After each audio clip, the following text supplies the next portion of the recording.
waxaynu isugu nimid wanqalka iyo daahfurka wakaaladda horumarinta dhismaha Soomaaliyeed oo ra'iisul wasaaruhu dikreeto golaha iyo go'aan golo wasiiro ku hawlgeliyay dib in loo bilaabo muhiimadda iyo ahmiyadda ay ku fadhido in qarankeenii dumay burburay 30 sanadood ay soo dhaafnayna burburku ku socday hadda se dib u soo kabanaya intii muddo ah inaynu dib u dhisno maadaama amnigeennii dib u soo kabashadeenii dhaqaalihii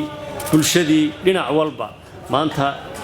hiigsi iyo himilo lagu naaloodo iyo naruuro fiican inoo muuqato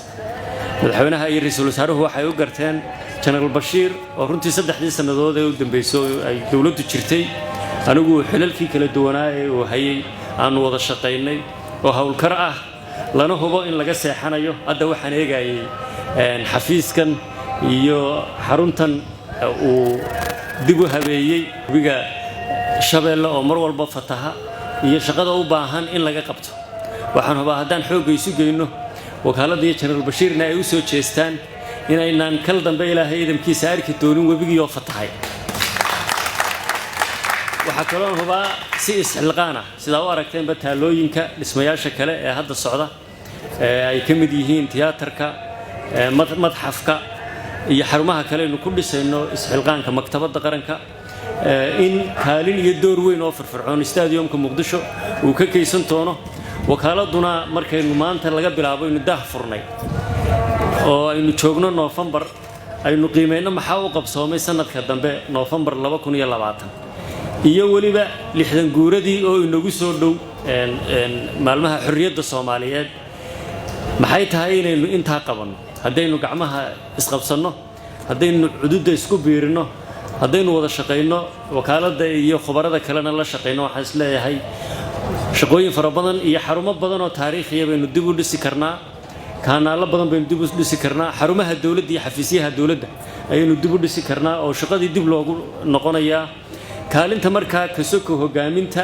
iyo ra'yiga iyo khibradda wakaaladda marka laga yimaado shicib iyo dawladba waxay noo taala inaynu dardar gelino barnaamijka isxilqaan ee uu madaxweynuhu inoo daahfuray